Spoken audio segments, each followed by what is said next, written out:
Okay, welcome guys to yet another benchmarking video. So in today's video, we're still benchmarking our mid-range PCs, and the PC you see back there, I'm sure is familiar. But this time we are stepping up the performance and we are going to be swapping out the Ryzen 5 5500 for a Ryzen 5 5600G. So the other components pretty much remain the same in that I'm still using 16 gigs of DDR4 RAM, I'm still using the 512 NVMe SSD, and of course the power supply gets an upgrade in that we're using a 650 watt power supply. Now this mid-range PC will cost you around 113,000 Kenya shillings to around 123,000 Kenya shillings, and of course this will depend with the type of case you end up choosing and the amount of storage that you will end up choosing. And I did forget to mention the GPU that I'm going to be starting this benchmark with. I am using the RX 6600, which has 8 gigs of VRAM.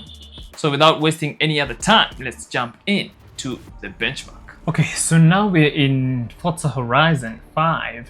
And these are the graphics settings that I'm rocking. This is the automatic preset, by the way, and I feel like with these settings pretty much everything is okay. Actually ray tracing is even on, so yeah, but with ray tracing on and everything set to high, as you can see, the game is pretty playable. And because the 5600G is quite a powerful processor, you can see it's not really being stressed by this game. So I'm also driving in the city because someone suggested that we should do, or rather we should visit a more challenging area. But you can definitely see the effect of ray tracing in the reflection of the car there, because I can literally see the building being reflected on the car. So let's head up here and see. But so far so good. As you can see, we are still maintaining a frame rate that is very playable despite having turned on ray tracing. So let's take a U-turn here and still stay around the city because this is, I believe, the most challenging area of the game. Yeah, the RX 6600 paired up with the 5600G is more than capable of running Forza Horizon 5. So yeah, let's jump in. Let's jump into the next game. Okay, so now we are in Resident Evil 4, the remake, and as you can see, because again we have a better CPU, our GPU usage is up to the max, and these are the settings that I'm running. I'm running the recommended settings with pretty much most of the things set to high. I did do some tweaking in there. I turned up the hair because I love seeing Leon's hair. But yeah, hair looks nice in this game. So I also increased this from 2 to 3, and I did try playing with ray tracing on, and yeah, I was getting the low 50s, so it's not worth it. Anyways, as you can pretty much see, in this opening area of the game, we are staying above 60 FPS, and this is very playable. We're having such a nice experience here, and our GPU usage is very maxed out there. So yeah, okay, and I'm sure once I get inside the house, or rather when I get into the interior of the house, I'm pretty sure this is where, I don't know why I keep pressing E. I guess I'm used to interacting with E and not F.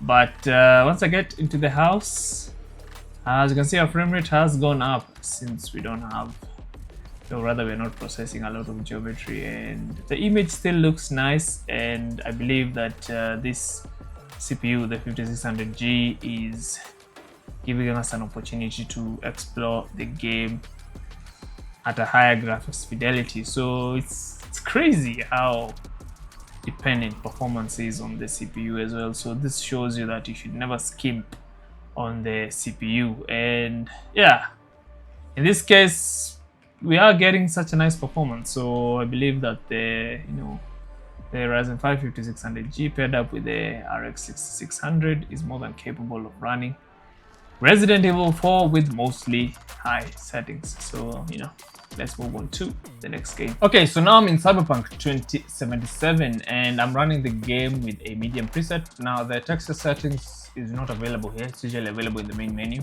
and I have that set to high. For the most part, everything is medium, and I think this is the only setting that I have set to low. And yeah, as you can currently see, I am way above 60 FPS mark, as I am getting an average of like I think I'm getting an average of like 65 FPS depending on where I am in the game. Mind you, I'm not running any frame generation technology, so the game does not even have FSR running. So it's kind of impressive that just because we changed the CPU, we are getting such a huge boost in performance. And of course, I don't usually know what's what's wrong with this opening area of the game. As you can see, my performance here tanks so bad. So I don't know if it's because of the crowd, but walking around, I am getting, I'm still sticking. Or rather, I'm still getting a very decent frame rate.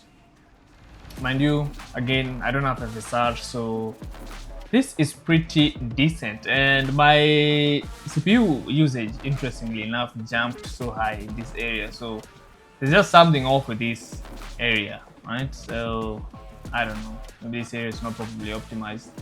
But definitely, because Cyberpunk is a very CPU-bound game, I think the higher, or rather the more high-end the CPU you give it, the more likely this game will give you a very playable and decent experience. And again, like as I was saying, I don't know why I started there for a minute.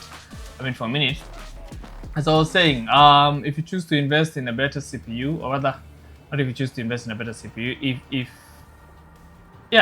you choose to, what am I even saying anymore?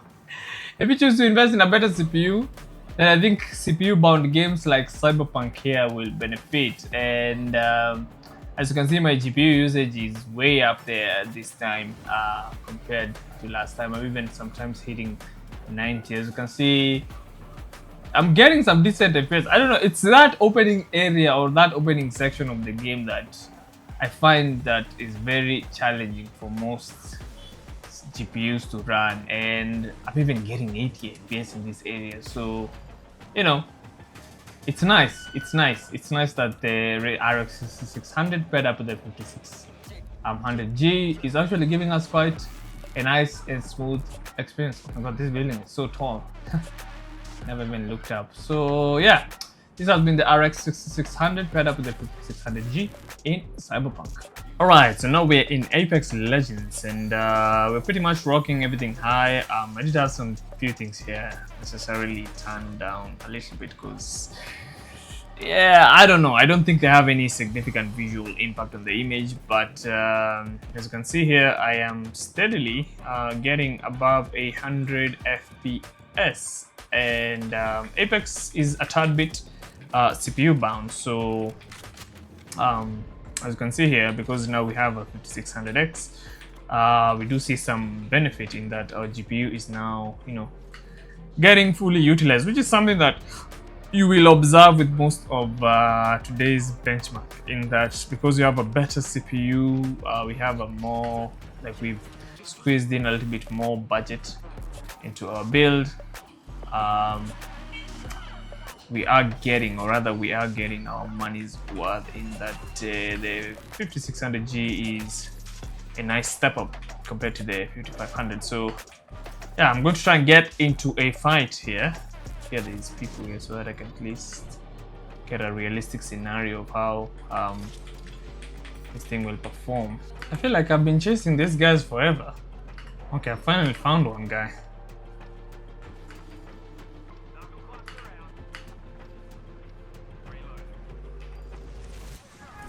Alright, we have a guy. Okay.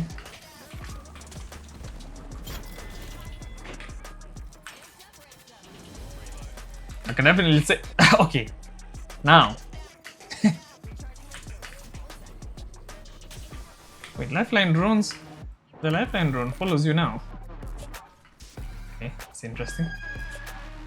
But, I think it's a shame I stopped playing Apex, but the 5600 G here paired with the RX 6600 in Apex Legends is more than capable of running this game smoothly. Look at this guy.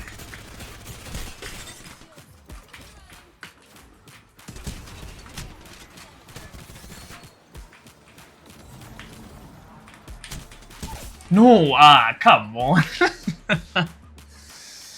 Okay, let's head on over to the next game. Alright, so right now we're in Guardians of the Galaxy. So Marvel's Guardians of the Galaxy. And these are the settings that I found to be the most playable while still maintaining a very visually pleasing image. So I do have most of the things set to high here.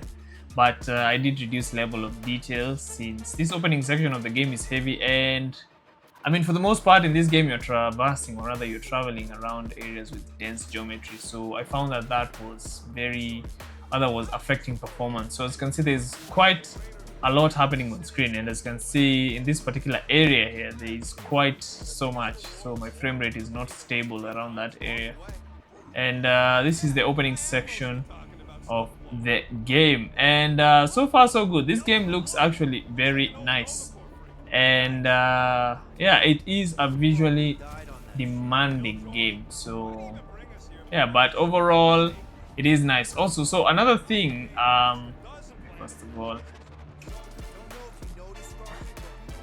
reply to this guy because this is a role-playing game. So yeah, I do have ray tracing turned off because let's go to graphics, because I found that with ray tracing on, there is something weird that happens to the image that I honestly did not like. I don't know if it's the there's like some shimmering when I move the camera that I do not love, or rather I do not enjoy seeing. So that's why for me, I feel like I don't like playing this, or rather for me, I feel like ray tracing in some games isn't that nice. Okay.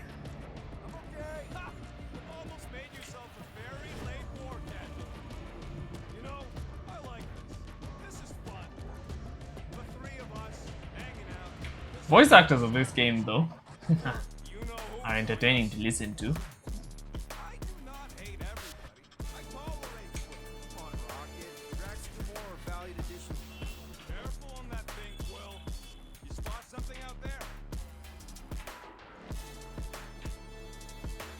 Nope, nothing. Yeah, you know, I forget how good this game actually looks.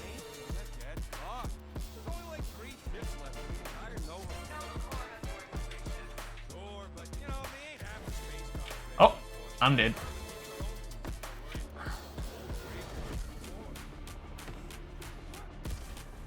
How is this section even playable? Okay, that did. I honestly thought that section was playable. I was about to be surprised at that section can be played, but as you can pretty much see, in Guardians of the Galaxy, the 5600G paired up with the RX 6600 is giving us quite an enjoyable, you know, experience. So yeah, this has been Marvel's Guardians of the Galaxy. Okay guys, we've come to the end of the video. Hopefully you enjoyed this video. If you did, be sure to subscribe to our channel and drop a like, or rather give this video a like. Additionally, if you're interested in purchasing this PC, or if you have any general inquiries, you can contact us through our website, which is esgaming.co.ke. Additionally, if you want to visit us physically, we are located at Kimathi Street in Nairobi City, room 405 on the 4th floor of Old Mutual Building. Okay, so that's all for today. I'll see you guys in the next video.